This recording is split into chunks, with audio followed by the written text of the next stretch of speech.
Agents of damage in cardiopulmonary bypass machine. First, the foreign surfaces is the fundamental in initiating the damage and is related to the proportion of blood flow which is higher in oxygenators to allow more gas exchange. The highest damage occurs in bubble oxygenator because gas itself is a foreign surface. Then comes the heat exchange. After that we have the filters, and the least one we have the tubing reservoirs. Surfaces become opacified by denatured albumin, platelet, and other substances. This is a disadvantage in oxygenators. That's why the pump oxygenators are usually coated with have coated surfaces to decrease this reaction. Then we have the shear stress, which is caused by blood pumps, suction system, abrupt acceleration and deceleration of the blood, cavitation around the end of the arterial cannula.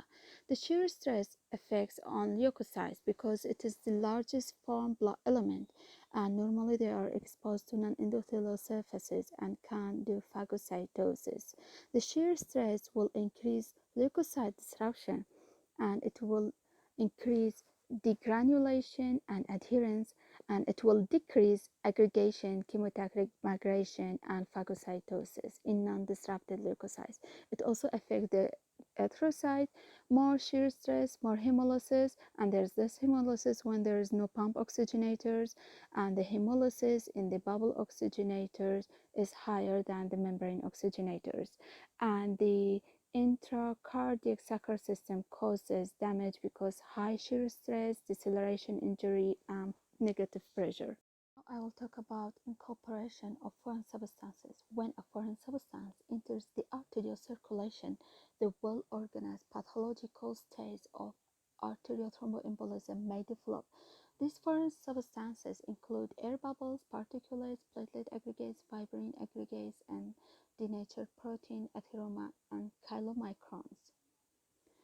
The microembolization forms largely during the first 5 to 10 minutes. That's why the amount of microembolization is not correlated to the duration of the cardiopulmonary bypass machine. For decreasing the risk of this microembolization, we can use small pore filters in the arterial tubing of the pump oxygenators. And this microembolization is greater when we use bubble oxygenators uh, than when it is compared with membrane oxygenators. Embolized particles, they are only transient and they dissolve within 10 to 15 days. And also there is correlation between the depressed neuropsychometric test scores post-operatively and the amount of the microembolization that is formed during the cardiopulmonary bypass machine.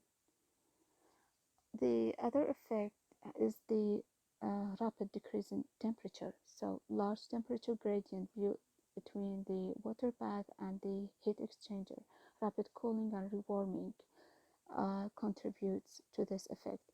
When we have platelet aggregates and fibrin formation, these two will contribute importantly to microembolization, and this probably contribute to the neuropsychometric abnormalities and the system dysfunctions that happens in cardiac and pulmonary and other systems. Another agent of damage is heparin, which is used before and during the cardiopulmonary bypass machine to prevent coagulation of the blood. It's agent of damage because of its incomplete coagulation effect that allows the formation of the microthrombosis in the pump oxygenator that can embolize the patient. In cases when there is severe thrombocytopenia, and that happens in rare cases, it is contraindicated when there is heparin-induced thrombocytopenia, heparin allergy, and protamine allergy. The other substance is protamine. It is given after terminating the cardiopulmonary bypass machine to reverse the function of heparin, and it is an element of damage because it stimulates the complement cascade, and it occasionally provokes temporary bronchospasm, and it also causes elevation of the pulmonary vascular resistance, and it causes hypotension. This damaging effect can be reduced by slow administration of the medication and by infusing it directly to the left atrium rather than infusing it to the right atrium. So to the left atrium or aorta. Now we have the safe duration of the machine. We have partial and total. The partial is better tolerated and the safe duration can be for days when we use the membrane oxygenators, while the total safe duration measured within hours, and it is a risk factor for morbidity and mortality. There is a relationship between total cardiopulmonary bypass machine and morbidity and mortality.